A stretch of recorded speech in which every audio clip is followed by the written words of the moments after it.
The following is a segment from Session 6 of the Honestly Better Mental Fitness Show.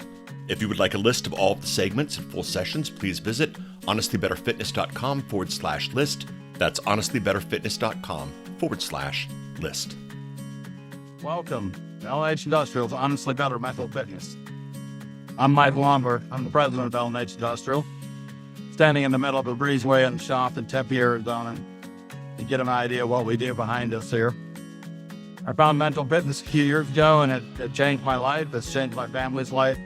And now we'll bring it to all of L&H Industrial and recording it to put it out for us to hearing. Thank you for joining.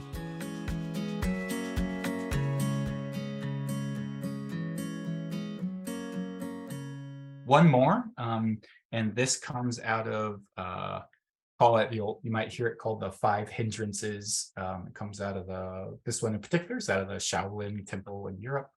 It's a deep kind of philosophy based on hindrances that have been observed on our path or progress to self-mastery. And it's often told in a story of like someone climbing a mountain trying to get to the mountaintop. And you can think of the mountaintop as your ultimate mentally fit self, right? Or you can think of it as enlightenment or whatever it is. And these are things that hinder us on our path. And so I will share them so then you can recognize them, and I'll share sort of the antidotes to each. And then it is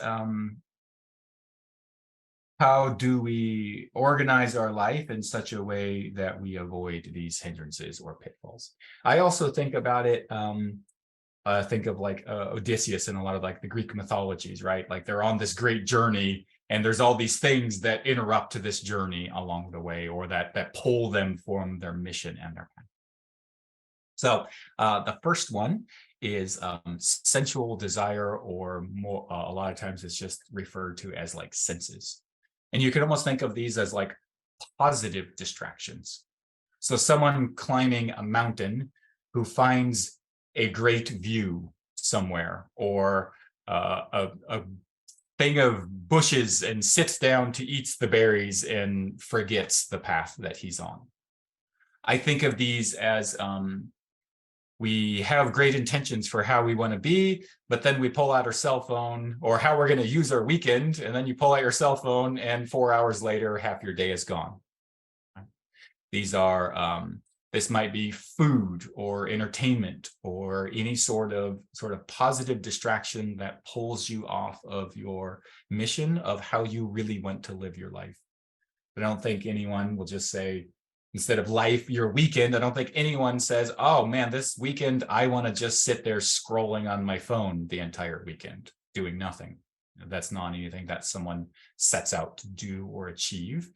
And that is probably how many weekends end up being spent, or many blocks of time end up being spent. So these are things that pull us off of our path that I almost think of it like the siren's call that sounds pleasant, but ends up having us crash into the rocks. Aversion, dislike, or rejection. So this is somebody climbing up the mountain, and then their legs get tired, and it gets a little rainy and gets a little cold, and they're like, oh, this is uncomfortable. This sucks. I don't want to do this. Never mind. Let's go back down this mountain, or let's go find a nice, comfortable shelter again. This was a bit of what we were just describing earlier on the kind of the mythology of the monsters and dragons, and Mike's interjection of challenge, right? Like these are things that we confront in our life that we don't like, that we move away from. And I would actually say almost somewhat the opposite of move towards them. The things that come that are these big things, often the things that we most need to do, that are most powerful in our life for our growth, are the things that we least want to do. And it's because they are the areas of growth that are currently most uncomfortable to us. And this is the story of our dragon here again.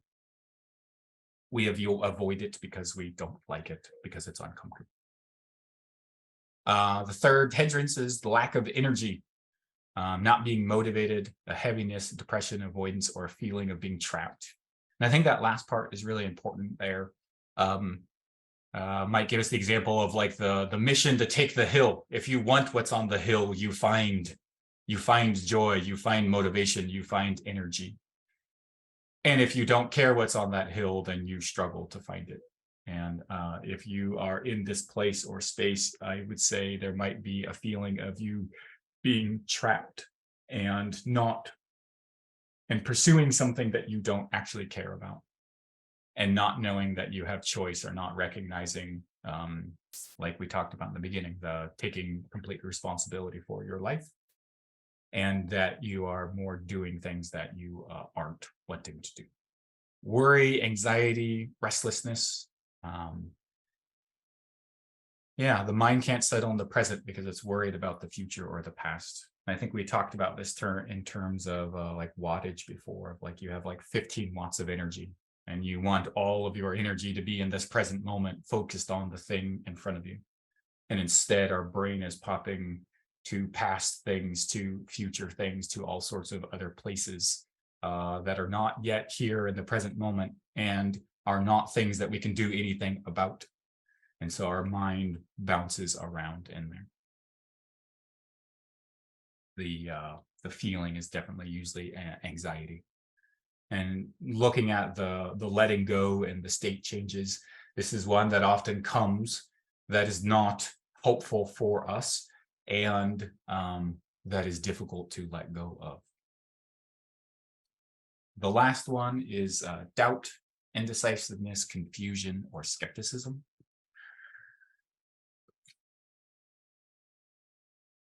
I think of this one as commanders in the Middle Ages had these, they're going on a campaign, and all their ships land on a beach, and then they're going to go fight a battle. And when the ships are behind you, you're in this place of like, okay, I'm fighting. Well, this isn't going so well. Let's go back to the ship. And you're like kind of constantly back and forth in this place of indecision.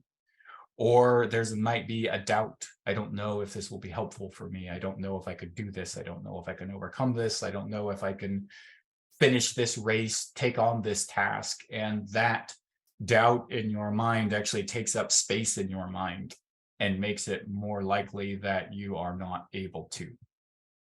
It's part of the not being able to stay present in the moment. And at the times, kind of like Mike was sharing, the things that are the most difficult, which is maybe speaking in front of a huge group, like you need to be present the most in those moments. And those are the moments that are the most difficult to be fully present, because your mind is running through maybe doubt, can I do this? Or anxiety or worry about here. And I think the antidote to this one is to be able to set it aside, to acknowledge it, right? Like this could be, that could be, and I'm committed to this path and doing it anyways. And our commanders that brought their ships, if they really wanted the outcome of the battle to be there, there's a famous story of, the commander burned all the ships, right? There's no more question, there's no more divisiveness, there's no more in here. It's, move forward or that. And so I might challenge you and ask you of like, okay, if you find yourself in a place or space that you really want to do something, like how do you remove this doubt in your life? And how do you metaphorically burn your ships to commit yourself to something? Okay, so here's coming out of the Shaolin temple out here. Here's their antidote to these. When you see these come up, and really, actually, this is a different way of viewing the emotional spectrum.